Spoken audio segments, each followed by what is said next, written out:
प्रशासनाने मला संरक्षण द्यावे अशी मागणी मनोज जरांगे पाटील पीडित समर्थक अमोल खुने यांनी माध्यमांशी बोलताना मागणी केली आहे।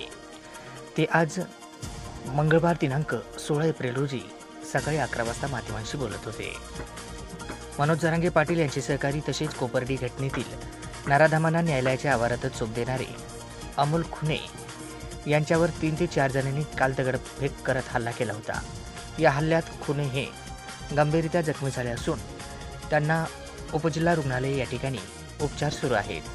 मात्र आपल्याला प्रशासनाने संरक्षण द्यावे अशी मागणी देखील त्यांनी केली आहे। माझ्यावर 4-5 लोकांनी हल्ला केला। टाइम असा 7:15चा हिशोबाचा टाइम असा मी अंतरवलीला गेलो आणि आज एकटाच होतो, गावाकडे चाललो होतो, तो एकटाच होतो। इथे मागे माझ्या सगळे असतात माझे सहकारी मित्र, तर आज कोणीच नव्हतं माझ्यासोबत। किती लोक होते?